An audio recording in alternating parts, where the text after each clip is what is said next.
I believe that the concept of sustainable development is quite well known by most of you, but to be sure that all the key topics and some peculiar characteristics in relation to that are well aware by all of you, okay? Indeed, we will speak about sustainable development in relation to the three dimensions, the environmental sustainability, the socio-ethical sustainability, and the economic sustainability.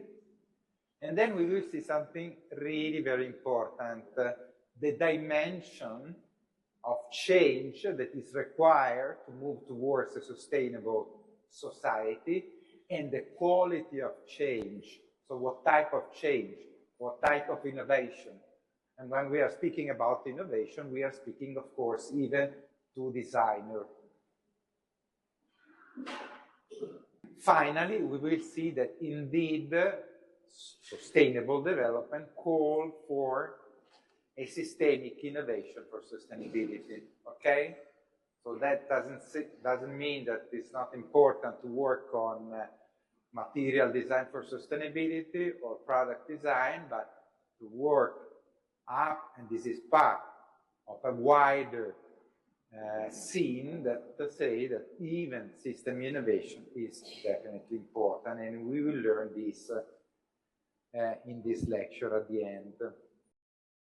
Sustainable development is a development that meets the needs of the present generation without compromising those of the future generation, by promoting social equity and inclusion, so the social dimension, environmental protection, so the environmental dimension, and economic prosperity. Okay? So that was the last one. So for those four that answer in a different way, remember that we have to take and to bear in mind that we have, when speaking about sustainability, three dimensions there inside. I'm going to say a few words how this has entered into the discussion, because sustainable development appear. When I start teaching, the definition of sustainable development was introduced 5 years before, I can't remember. But indeed, it's a concept that you know, but for the former generation was something definitely new in economical terms, in psychological terms, sociological terms, and whatever, okay? Philosophical terms and so on. Well, the first time that this terminology appeared was into the Our Common Future document that was the end report of the World Commission on Environment and Development of the United Nations, that was chaired by Gro Harlem Brundtland. Is there anyone from Norway? I couldn't remember. No one from Norway, no. Okay, was the former Prime Minister of Norway, a tough woman, introducing this, and indeed introducing the fact that the development, a sustainable development, is a development that meets the needs of the present situation, generation without compromising those of the future generation in relation to the different dimensions of sustainability, okay? So that we have a responsibility now. This seems to be obvious now, before that was not at all, okay? Then this terminology, okay, it was a document. When it becomes more popular, in a UN conference in 1992, so we are back in the year still, a UN conference in Rio de Janeiro on environment and development, where, sorry, I have to admit someone, Lorenzo is not anymore here. Oh, sorry, I have to go back. Where the 178 member of the United Nations ratified the so-called, at that time, Agenda 21, with some with some statement and introducing the concept of sustainable development in relation to the environmental dimension and even improving the quality of life. After that, you know, now we are speaking about, have you heard the 17 development goals? Yes, this may be yes. Most of you? Yes? Okay. Before those, in 2000, there was a Millennium Summit still by United Nations, and they defined 8 Millennium Development Goals related to environmental and social and economic sustainability to be achieved by 2015. We fail, the humankind failed to reach this. That's why we had another conference that was in relation to the Millennium Development Goal. This was in Johannesburg, 10 years after the Rio conference, okay, still United Nations. And here they ratify a non-binding, so there was nothing really compulsory, so there was intention of doing something, let's say, in the so-called Johannesburg Declaration to try to see how to implement the 8 Millennium Development Goals that I say, indeed, we fail as humankind to reach. In 2012, so now we are 20 years after the first conference in Rio, we are back in Rio. It was called indeed the Rio Plus 20, another conference called Sustainable Development. And here, what changes was the engagement of the governmental institution. So indeed, there was a document, the so-called The Future We Want, in which in the first pages I can read, we, the heads of the state and government, blah, blah, blah, blah, renew our commitment to sustainable development of an economically, socially, and environmentally future for our planet, present, and future generation. Okay? So this was what happened. And now we are at the today, the most recent summit that was you know, promoted by the United Nations in 2015 in New York, the Sustainable Development Summit, with the 17 Sustainable Development Goal and with 170 targets to be reached.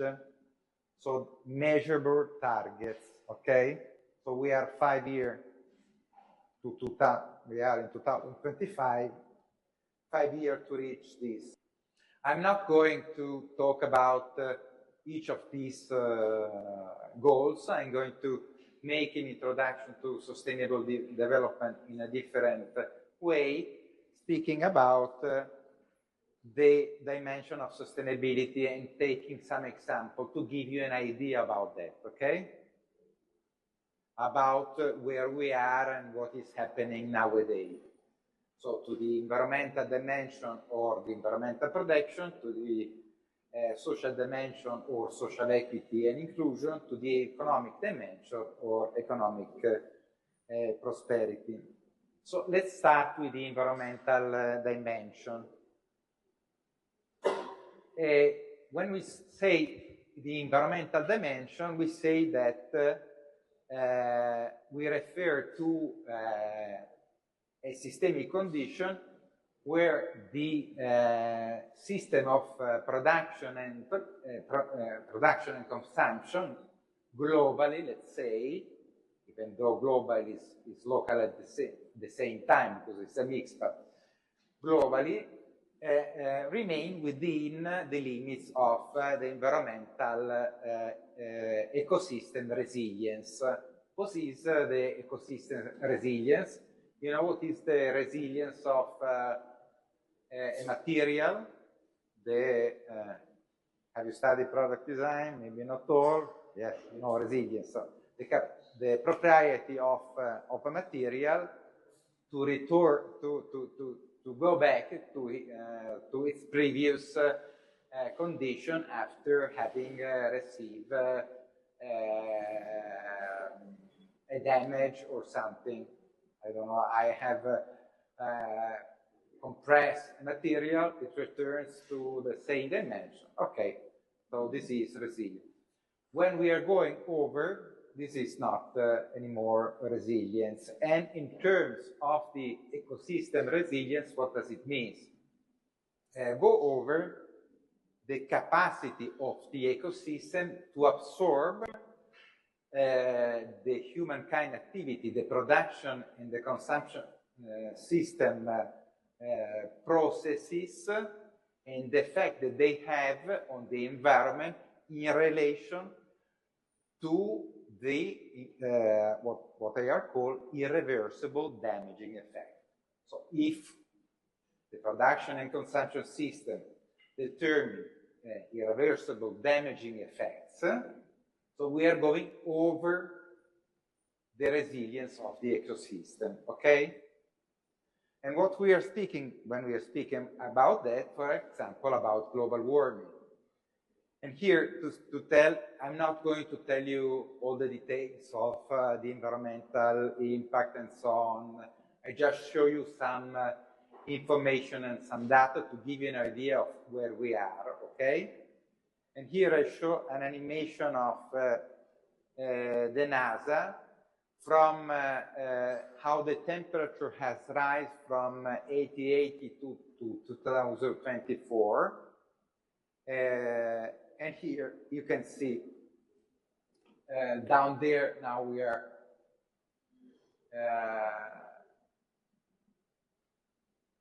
okay in the 30s, the first crisis. We are in the 50s, start in the European country, the economic boom, and so on. But look of what is happening to the increasing of the temperature since that period, okay? This is an animation given by NASA. All the data that I'm showing to you are the most scientifically reliable, okay? So I'm not taking, because there is really a big problem of fake data that are going into the network and so on, okay? So in social media and whatever. So I'm taking really the most scientifically proven data, all right?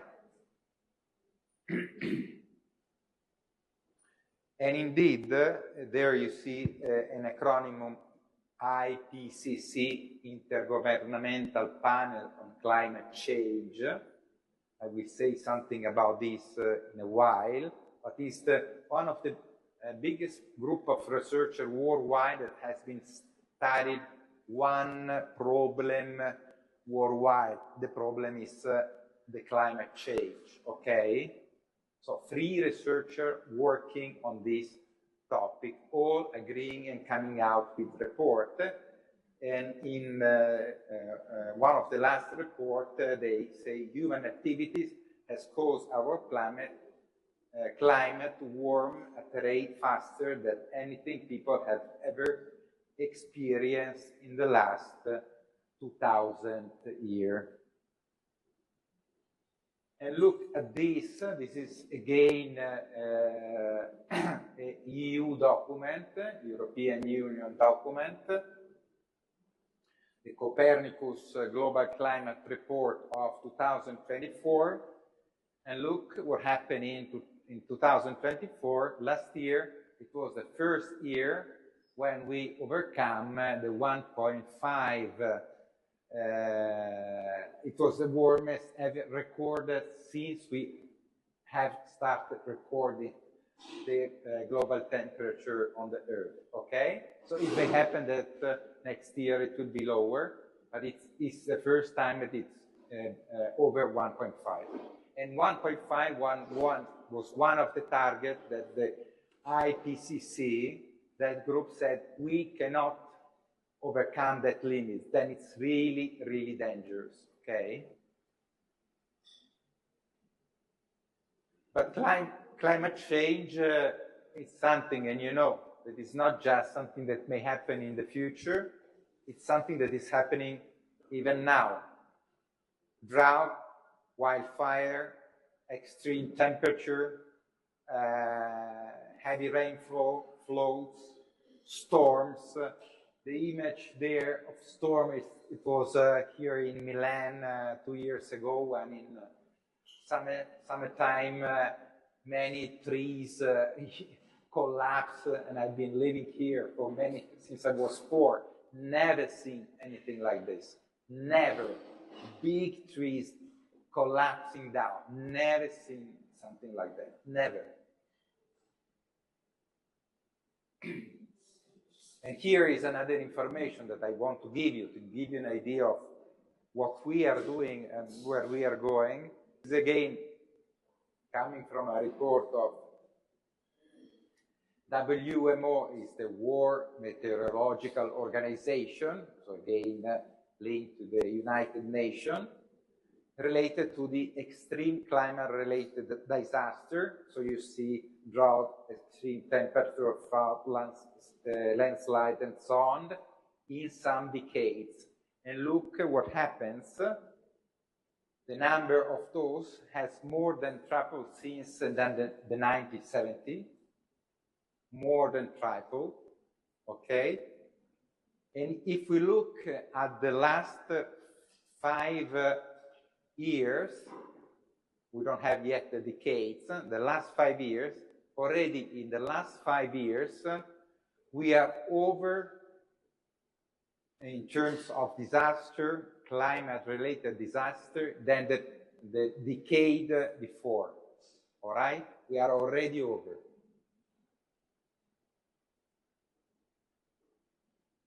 And so, when one of the things related to global warming, maybe you know, is the fact that the Arctic Sea or the glacier melt, so there is a reduction of the ice that is on the Earth, okay? And here is the ice, again, is NASA, an image given by NASA, 1979. This is in 2022. And again, one data from EU, Arctic yearly means ice extent.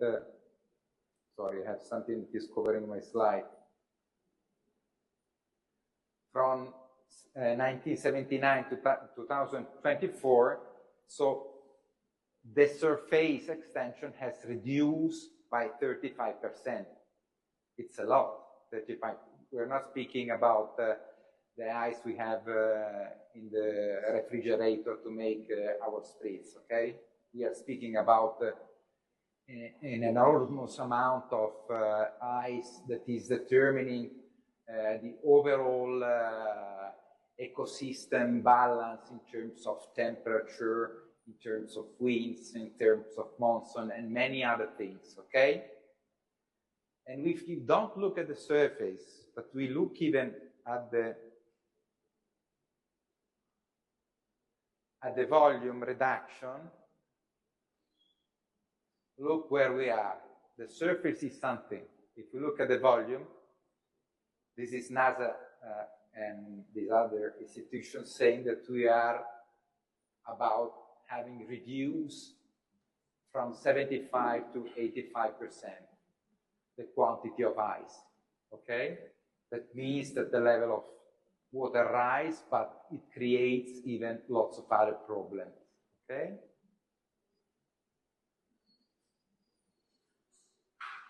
Indeed, in relation to, just to give you an idea, in relation to the sea level in 2010, this is a forecast of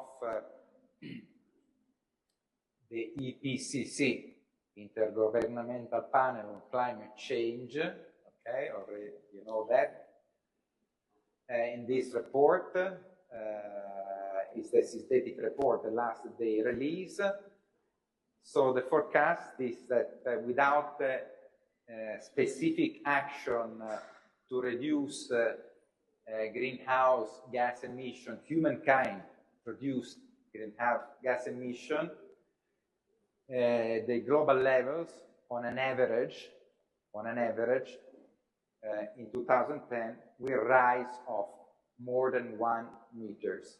May rise of more than 1 meters. More than 1 meter is a lot. It's not only that some island will disappear. I don't know what will happen if I think to Venice, what will happen to Venice or whatever else in whatever, but all the balance of the system, because the water and the ice are determining the balance of the system, the temperature. In England, they have, they can still live because they have a good temperature that is coming up there. They will be freezing after a while. So the changes will be dramatic. And in some places, there will be no water at all. In other places, too much water at all. So there is too much energy. There will be so much, you know, more temperature, more energy, more storm, more rainfall, whatever, more violent, always more violent and more violent and more violent. But global warming, okay, everyone knows it's a problem, but maybe I give you some information to have an idea of where we are. Again, here I take World Health Organization. So again, I'm looking at scientifically based organization. This is the compendium on health and environment. Toxicity in the air. So try to have a guess. In this case, I don't use a wood club. How many premature deaths per year in the world,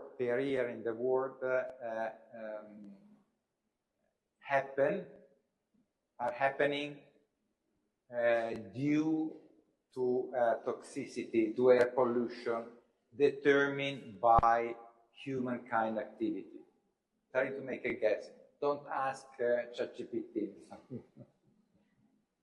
So, nevertheless, it's around 7 million people, but 7 million people, it's a huge number.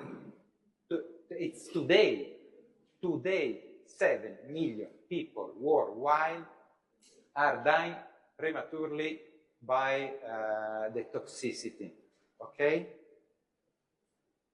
These are, we are in a, I don't want to speak about war, or we do it, which is the most unsustainable thing that may ever happen.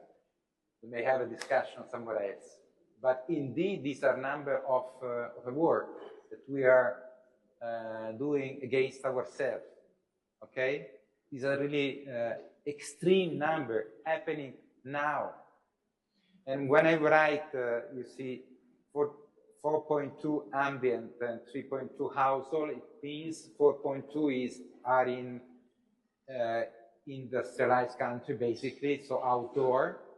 So because of pollution of, because the car are polluting, because the heating system are polluting, and so on. Household, because in low-income context, many people are still cooking with wood. So they cut, the only way to cook the food is with wood, okay? But wood, cooking with wood for us, barbecuing is nice. For them, it's not that nice. The fume from the combustion of woods, it's a dead killer. It's killing more than malaria. It's a heavy problem, okay? So the combination of two. Indeed, the sum of the two is not, it doesn't go to 6.7 because there is an overlap of the two, but these are the number to give you an idea. There is even the problem of the acidification, the acid rain. Have you ever heard? Okay. There are some, they are called volatile oxic compound or other substances present, for example, in when I'm painting something, if I'm using a solvent-based, this has some substances that when they go to the atmosphere, combined with other, they become acid, then they are collected by water drops, then they are concentrated and they come back to us, okay? They may even destroy some monuments. There is a problem of even some cultural heritage that we have. They corrode that, but they kill even some woods, okay? This is an example and it's important. Acidification happens even in the ocean. In this case, is the ocean. The CO2 is not only a problem for melting the ices, it's even absorbed by the ocean, making the ocean more acid. But the acidification of ocean, for example, among others, it kills the coral reefs. And the coral reefs, as many other things, is fundamental for the equilibrium of the ecosystem, okay? And since 1751, as you can read there, the acidification of the ocean has increased by 30%. Have you ever heard about the eutrophication? Maybe it is not. This is new. This is an effect that happens maybe someone living in China close to the Qingdao Lake. What happened is that some substances, like the phosphate and nitrate, that are used in agriculture everywhere for cultivation, that were used, for example, even to wash the phosphate. Now they are banned, at least in industrialized country, not everywhere. What happens? They percolate, they go underneath, in the underneath water, they reach the lakes, and what happens? They are very good for some algae, for example, some seaweeds. They are very happy because they eat a lot, but the problem that they overgrow, so they cover entire lakes or entire places where water is, creating maybe problem to swim. I don't know if they are happy to swim into in between the lakes, but the point is that they are changing the equilibrium of the system. For example, killing the fish and other things. Why? Because the oxygen doesn't pass. You know, the fish are breathing. And you think they don't breathe under the water? Yes, they breathe. They have the, how do you call the gills? Gills in English? Gills? Okay. With the gills, they are able to extract the oxygen from the water, and they need it. Without that, they kill. They are killed. They are dead. So I stop here, but just to give you an overview of where we are and what we are doing in relation to the environmental sustainability. The action, what are the actions? Well, if we speak basically, and to make it simple, very simple, there is one thing that is resource conservation. So we have to think in relation to the input from the nature to the technosphere, to the world of production and consumption, let's say, okay? The nature and the world of production and consumption. So we have to take less resources and we have conservation, and when we have to take those resources that are capable to be renewed. So more renewable resources. Wood is better than oil, okay? With oil you can make polymers and you can make objects and some other things and so on, okay? This is one thing. The other thing is the output from the technosphere, production and consumption system, to the nature. And this means pollution prevention. It means less emission on one side and less impact in emission. So that if I have an emission, it's biocompatible with the nature. So having this in mind, very simple, I'm going to show you a few scenarios, okay? The first scenario is the so-called biological scenarios, or the scenarios of the biocompatibility, okay? Or the biological cycles. What does it mean, this? And this is displayed by these images. I will tell you where it's coming from. So the point is that the resource that I take from the biosphere are able to regenerate, so are renewable. I work in this direction. And when they re-enter into the nature, they are either able to nourish the same nature, because this could be, okay? Or at least they are not compromising, so they are either compatible or biodegradable, okay? This is called the scenario of biocompatibility, or we speak about the biological cycle. There is another scenario, quite different from this one. That could be used, the other scenario, but if you think, let's go back a little while. If you think to the industrialized system, or to what we have here around, to have, to dream, to have everything like in the scenario of biocompatibility, so with biocycle, it could be hard. So that maybe agriculture should be all organized as biocycle and so on. Yes, indeed.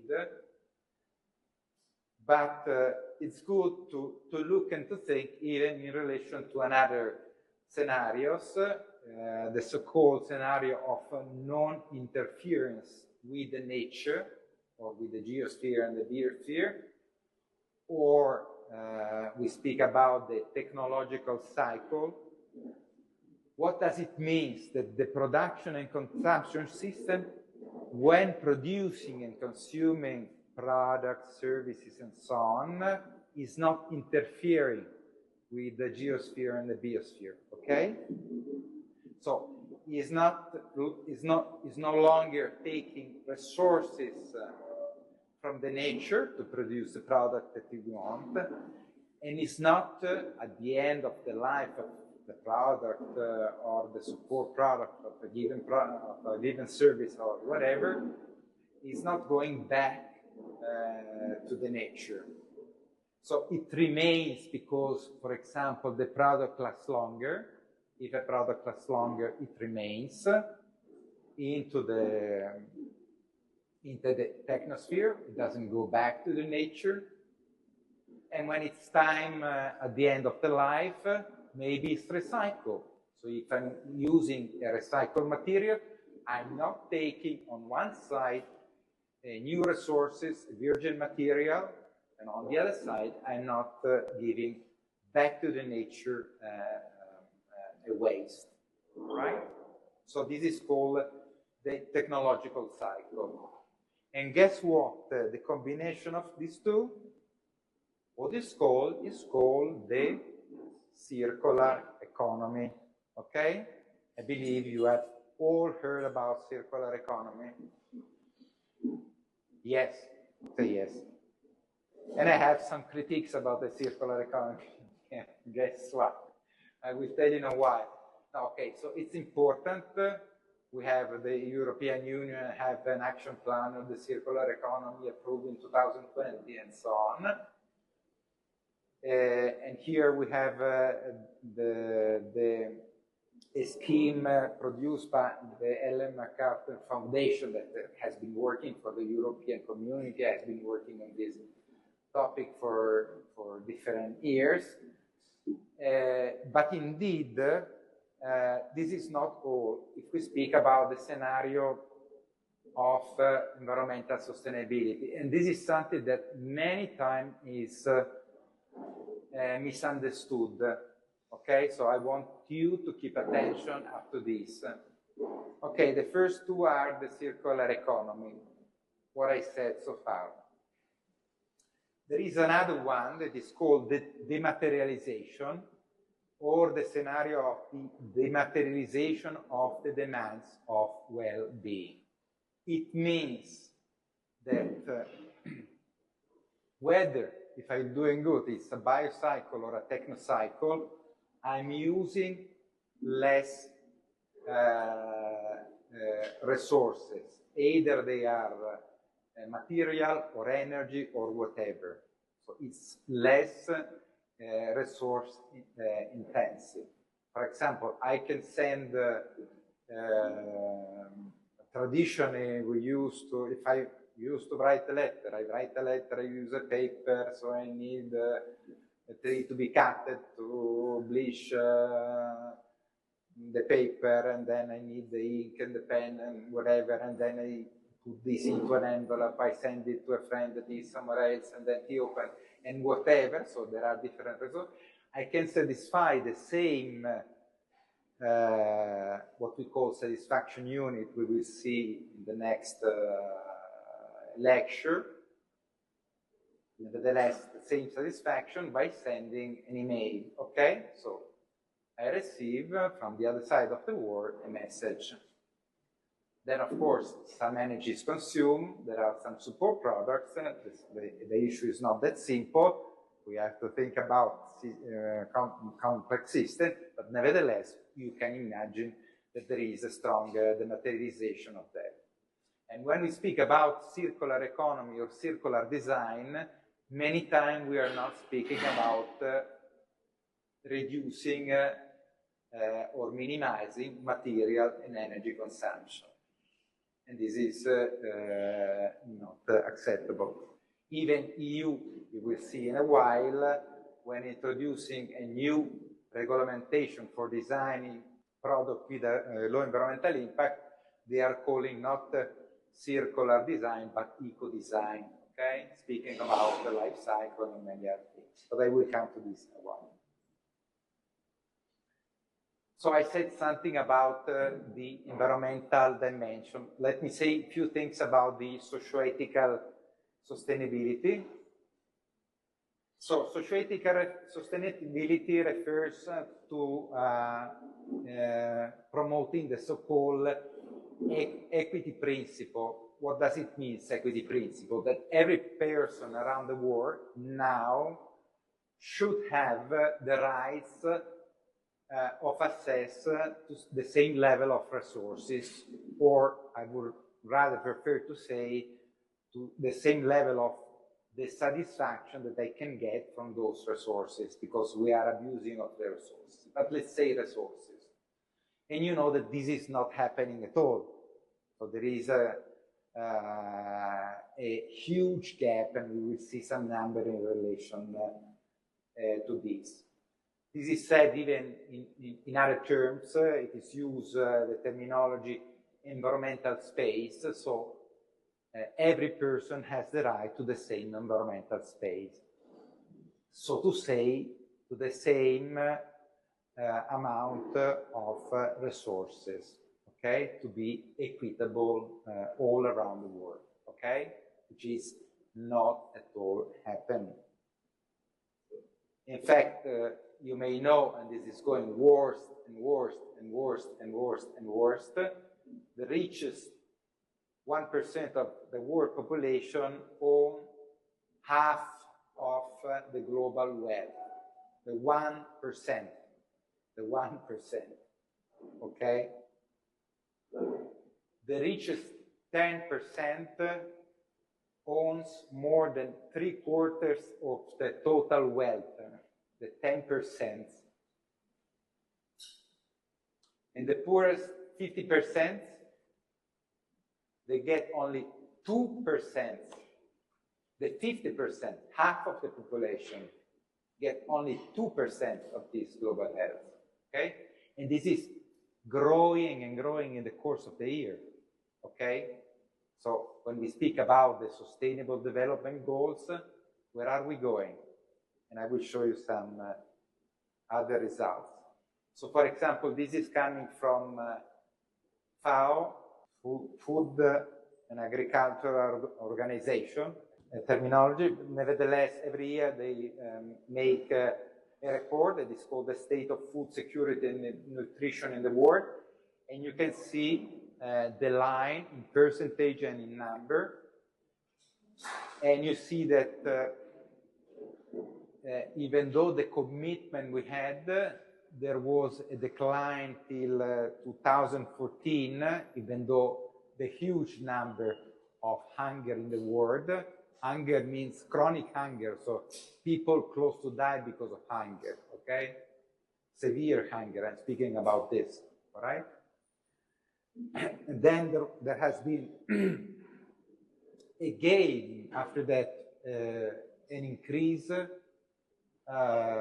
had few things, now then worse and something, and now there is a little decline, but still the number in 2024, the number of people that are almost dying for hunger, that suffer chronic hunger, are 673 million people. This is close, I can't remember, this is close to the total number of European inhabitants, from the first child to the oldest person. Where are the Sustainable Development Goals and targets? And if you look in the same documents how this is around the world, hunger is still in rise in Africa, especially 1 out of 5 people is suffering this, especially in sub-Saharan Africa. Has remained relatively unchanged in Asia, and has made some progress in Latin America and Caribbean region. In some country in Asia, it's different, so this is an average, okay? But just to give you an idea. The other issue related to the socio-ethical sustainability is the fact of preserving the so-called natural capital. That is very much related to the first definition of sustainable development. So we don't have to compromise the availability of resources for the future generation. That means that we have to use resources that that are capable to regenerate in the same in the world we live. All right. And how is the situation? And here I report something made by the so-called Global Footprint Network, and they are speaking about the Earth Overshoot Day. Ever heard? Maybe not. Yes, someone heard. Is the day in which, so you know, in which, in general, the humankind has used more resources than the Earth is capable of reproducing. So we would need another Earth. okay? So in 2025, the year, I'm going fast now because we are taking too long, so I'm not asking you to wait, but the year already, July 24, we were already over, okay? Generally speaking. So we would need another planet. Another planet, but what about, speaking about the socio-ethical dimension, is this happening in the same way in all the countries? Believably not, for what we said before, okay?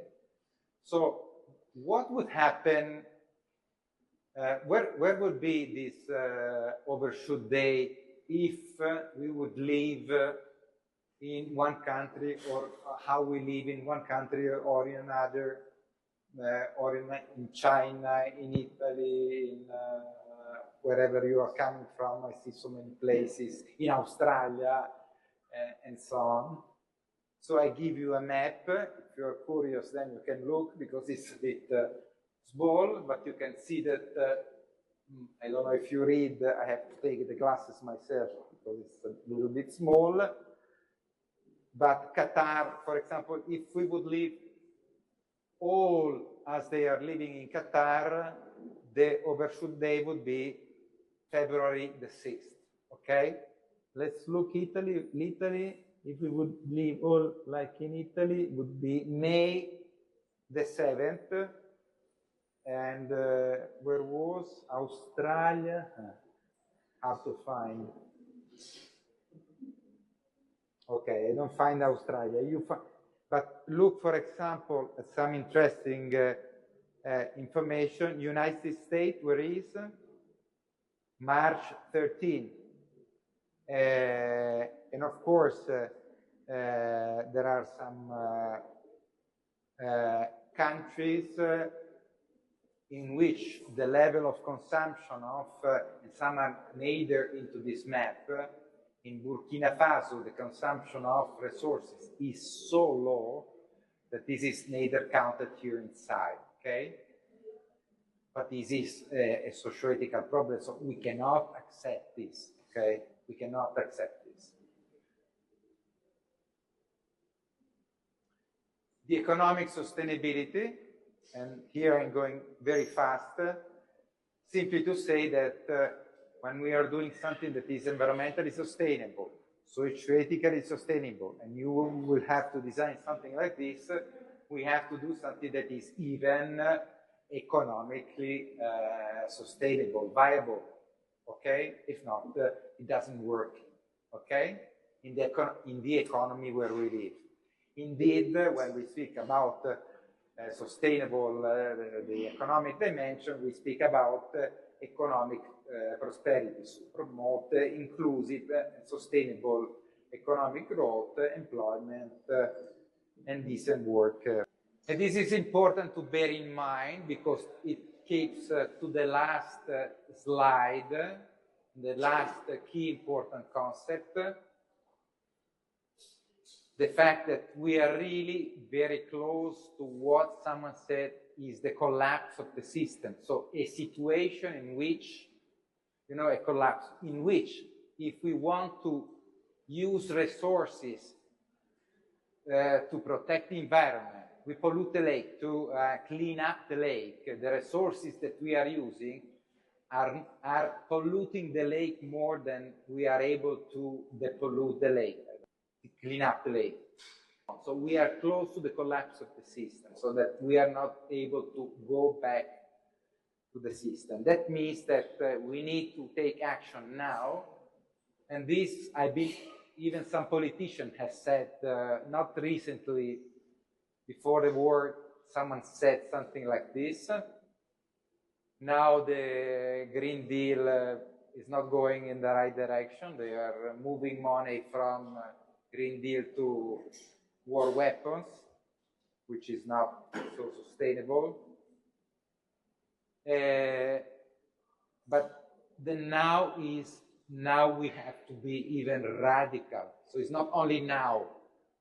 It cannot be incremental. I just make an incremental improvement and make it a little bit more recyclable, okay, or something like this. No, it has to be a radical change. And when we speak about radical change in terms of innovation, we speak about systemic innovation. So when we speak about the quality of change, given the dimension of change, we have to promote even systemic innovation. On one side, and we will see another dimension, and what we mean by systemic innovation, that means that we cannot work only on material or maybe on product, but we have to look, and you are used, this is a system map, okay? The way we build system map, maybe you did it in different way, but you know what it is. So there are the different actors and the different interaction among the stakeholders. We have to consider the whole of the actor of the product value chain or satisfaction system, how we call it, okay?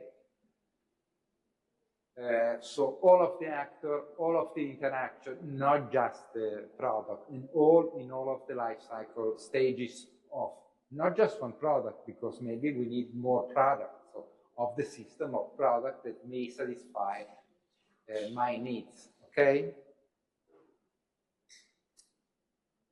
And diffuse innovation, this is the second one.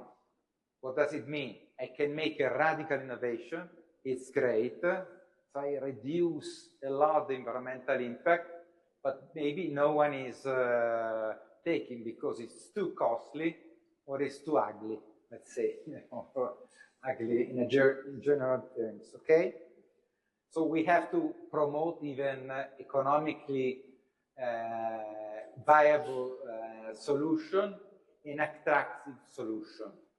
So here we come to something that I will discuss at the end of the lecture of today, the aesthetic of sustainability. The aesthetic of sustainability has a key role to play, okay? And indeed, aesthetic is something that belongs to you as a designer.